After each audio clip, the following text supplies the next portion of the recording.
here today to the developer of a new fabulous audiobook called Money Talks. Joyce, it's an intriguing title for this audiobook. Tell us a little bit more. Thank you, Bev. Yeah, money really talks. Because if you have money, you have everything you need to follow your dreams. The sky is the limit to you because you don't have to ask for permission. If you feel like going on vacation, just book yourself vacation. If you want to go shopping, you just go shopping. But if you don't have money, you have to just wait until you have money, or you have to beg somebody else to give you money. So money gives you power, it gives you hope, it opens doors which are closed for you because you do have that money. Do you think that this is a very topical title in today's economy? It is extremely topical because people define themselves by money. That's the problem that we have because people look at themselves and they believe in themselves because they're thinking, you know what, I don't have money, so I don't have a say. But you know what, I'm here to dispel the myth. You can be able to voice your own voice and make sure that you follow your dreams. You create your own path to getting your own wealth. You make sure that you live your dreams and you make sure that you follow every cent that you have. Before you know it, you'll be with good habits, you'll be able to get what you want. Therefore, it's important for you to know that money talks, and when it talks, you listen. So tell us a little bit more about money and finance. Okay, when you look at money, it's the cash that you have. You know, in the South African currencies, we use rands. If you have money, for example, from South Africa, you have rands. But if you take the same amount of money, you take it overseas, you take it to the USA, then it becomes the money that you have, that you reach here, it becomes less than other side. So the context is also important when you're looking at money. Because when you have money and it's in your own currency, you're doing business where you are living, then you know what is worth it. But if you are doing it from a different state, you must take all those other things into consideration because it determines how much you get, how often you get it, and how you're going to spend it. Because it doesn't have to have money and not enjoy it. There are people who are working, but they become slaves for money. You just acquire and acquire and acquire, and you don't live your life. Money is there to make your life easy. So use it, harness it, and celebrate it. Fabulous. So how would your listeners go about educating themselves about money? Well, for my listeners, what you need to do is to look where you are. As a student, for example, you cannot have dreams of a person who's a CEO. You need to go and look at your own level, where you are at, and then you start planning from there. You cannot expect to be a baby and start walking. You need to crawl first. You need to learn some lessons. Others will be easy, but others will be difficult. But what matters most is that whatever you do and you fail at, you can try all over again. And maybe you're doing the wrong thing. Maybe you need to change altogether and look for other options. You obviously have a relationship with money. So tell us the biggest lesson that you have learned with that relationship. You know what? There was this instance where I went somewhere, and when I went there, I spent money. I wasn't even, and when I was going there, I used a taxi. And when I go in a taxi, I don't take my money, my cards. So I didn't have cards. I had only cash. And the next thing I overspent, and I managed to take one taxi up until town. So from town, going back home, I was short 2 rand.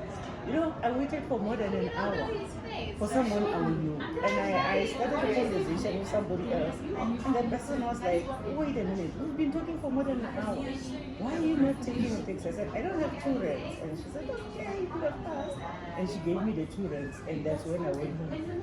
And I thought that, you know what, how many people are going there such a little amount of money, which you take for granted, because when you have it, I mean, if you see 2 rands, it's like it's money.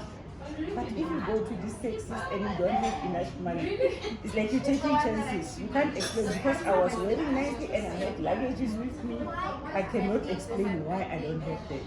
So I learned a lesson that you know what, sometimes it's easier for you to follow your money, and if you know that you don't have your own transport, make sure that you have enough money before you can buy all other stuff.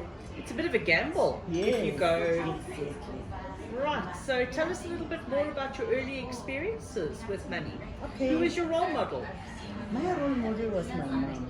Hi, this is Joyce Baloyi, a life and transition coach and a psychometrist from Lehlohonolo HR Consulting. Thank you for your support in the audiobook Money Talks. You know what? I got such a great response from you guys. The engagement, the queries and comments. We've decided to grant you a 3-day course that will be running from the 26th to the 28th of May.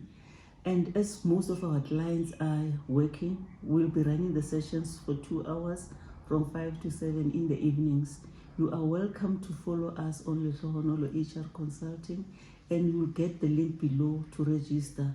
The price for this is $1,005. You are able to pay in 2 installments, and there's an early bird where you will be paying 1.2 if you pay before the end of April. You know, my mom was an entrepreneur, and what she loves most as a mom is to take a chance with money. You know, she wouldn't follow one business project. She was at one stage selling clothes, at the next stage she was playing this and that, and she engaged us as a children. So we grew up with money, we grew up knowing what it is, what you have to do with your money. You need to have stock, because you know, as a child you are happy that money is coming in, now I'm going to spend. She's like, no. You don't spend everything. You must have a goal, you must have a purpose, and then when the money comes, make sure that you spend as little as you can, but you put some in the investment, getting whatever business you are in, get stock. Because the people who are buying, it means there's less stock, more cash. But if you have more cash and other people come, there's no stock, then it doesn't help you. So you need to strike a balance. So that's the lesson. It sounds, Joyce, fascinating that you're telling us that money is about mindset. Yes, it is. Tell us a little bit about that. You know what? If you have a dream and you have a goal that you want to follow, you need money to take you there. You can have expensive plans, expensive dreams, step by step, but if you don't have money to kickstart your dream will remain exactly that, a dream. But if you have money, you should be able to know where and how to spend it. If you are going to have that money and you're spending it on the wrong way, you might lose everything else. But if you start slowly and then you increase your productivity, then your life will be better. Because now you are not only going to achieve your dream, you're going to get more, and you're going to be helping and providing a service to someone. So you also need to celebrate at the end, because no work without play, it will make you bad. You need to see that, you know what, I've done well. I wanted to save at least 3,000, now I have saved 4,000. That's an achievement. Celebrate that. But with us, we get greedy along the way. You start saying, if I had 4,000, I could have done 5,000. No. Look at where you intended to be. Look at where you are now. Look at a new strategy to take you from 3,000 to 6,000. So it's a project that evolves. You don't get stuck there. You must also be looking, because there are competitors. If you can look at what is happening in the retail industry, people who are not selling groceries are now selling groceries. People who are not selling clothes are now selling clothes. So you have to be at the top of your game if you want to be successful in business.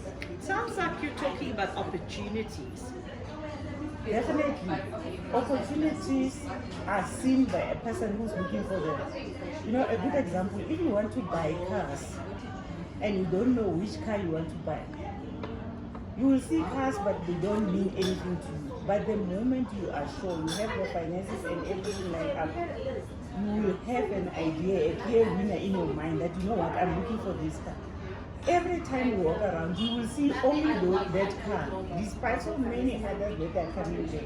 So you need to also look at, when an opportunity knocks on your way, look at affordability. Will you afford it? Because you can buy the most fanciest car, but it gets stuck because you don't have money to put petrol in it. Is it worth it? No. So look at what you can afford, because your money will talk. You can buy it because you want lotto, but you'll be stuck there because you can't put petrol. So how can you help a member of your audience deal with money? I would say, as an audience, be honest with yourself and look for your own goals and your own dreams, because people do look at other people.